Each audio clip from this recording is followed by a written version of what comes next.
Observe a atleta. No auge de sua forma física, um testemunho da disciplina, da força, da vontade humana forjada em aço e suor. Um corpo esculpido para a performance, cada músculo, cada fibra, afinado para um único propósito: a excelência. Mas, e se eu lhe dissesse que, por trás dessa fachada de poder invencível, uma cascata silenciosa de autodestruição pode estar em andamento?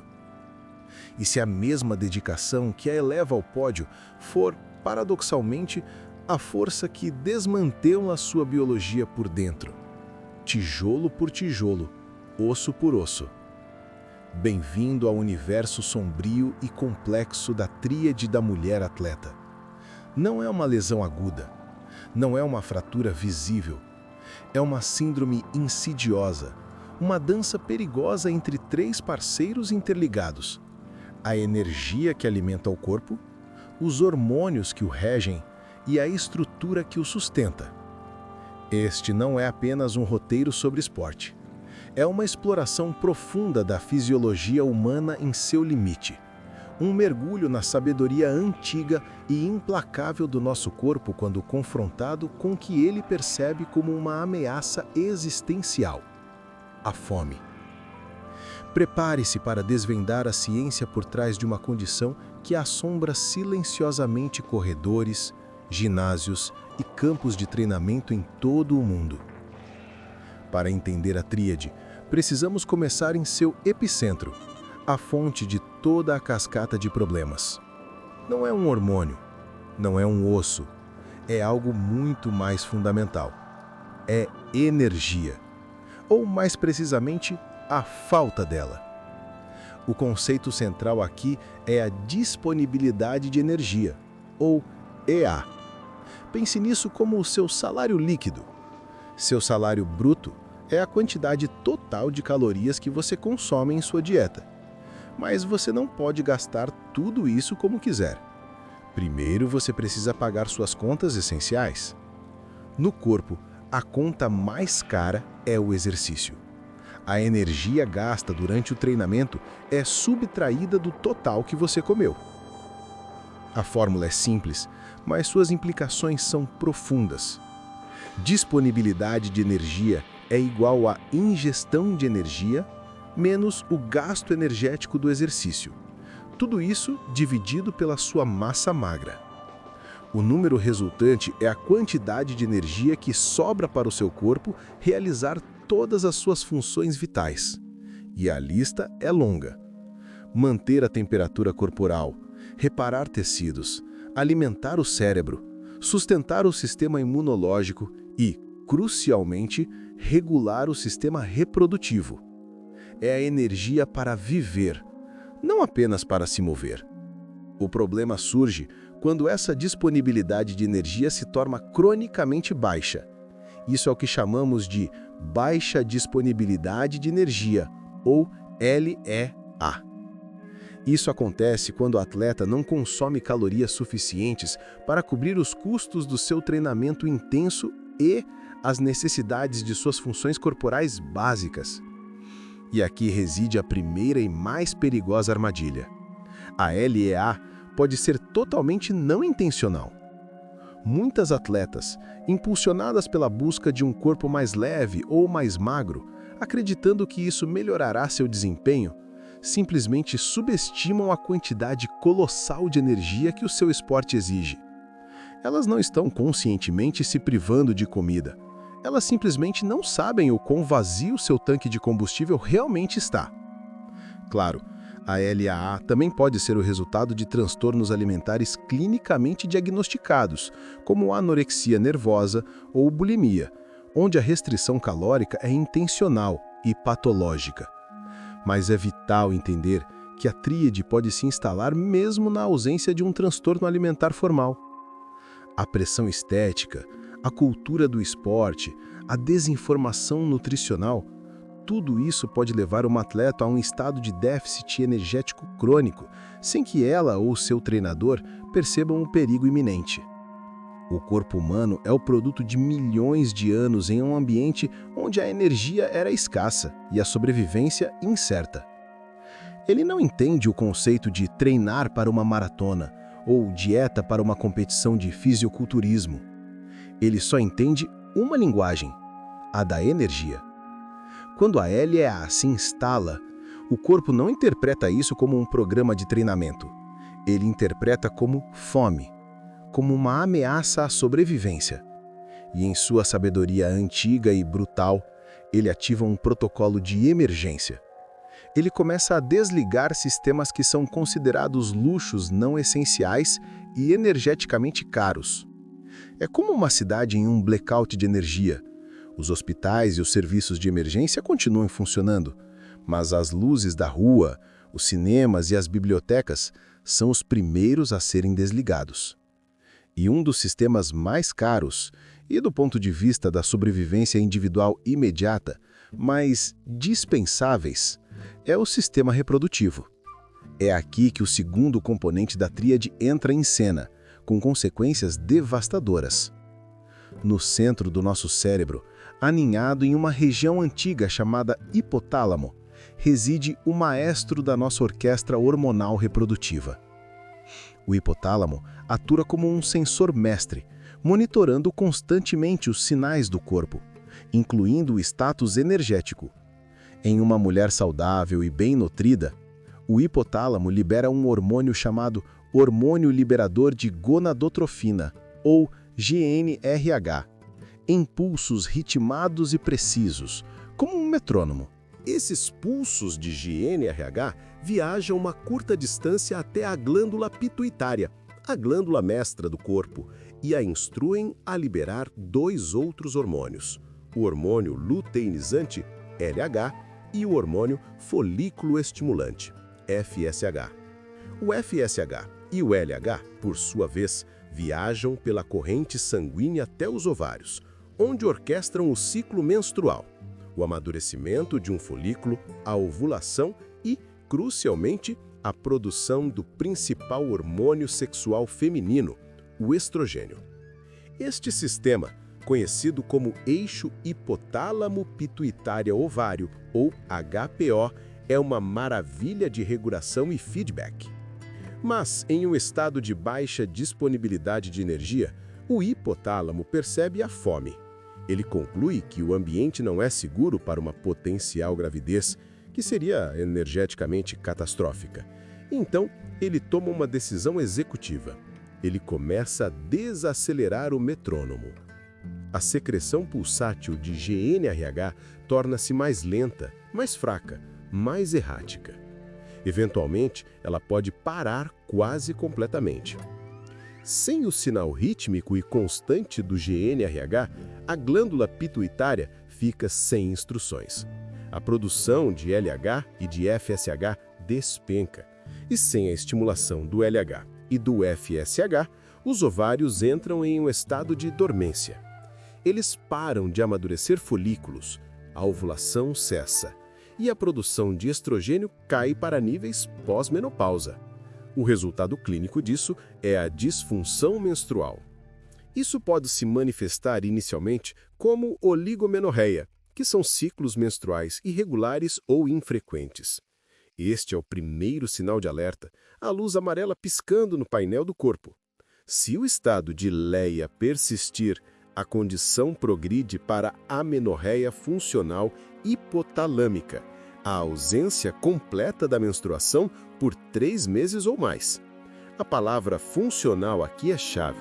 Não há nada de errado com os ovários ou o útero. Eles estão perfeitamente saudáveis, mas foram funcionalmente desligados pelo cérebro como uma medida de conservação de energia.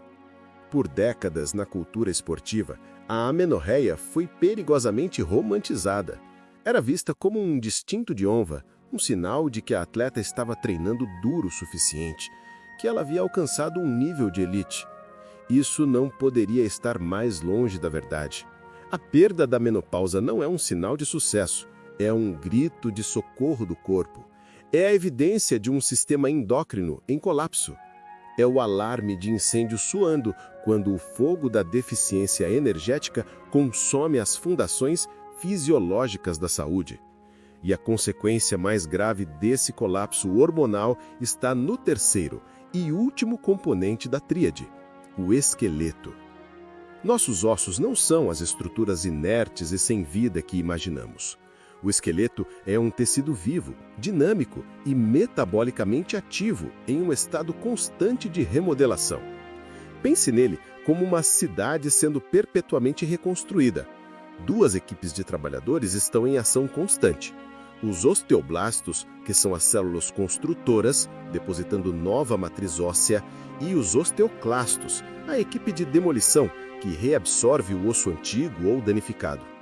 Em um corpo saudável, essas duas atividades estão em equilíbrio perfeito, garantindo que o esqueleto permaneça forte e resiliente. O principal regulador desse equilíbrio, o mestre de obras dessa cidade óssea, é o estrogênio. O estrogênio tem um efeito poderoso. Ele estimula a atividade dos osteoblastos, os construtores, e, mais importante ainda, ele suprime a atividade dos osteoclastos, a equipe de demolição. Ele atua como um freio, impedindo que a reabsorção óssea saia de controle.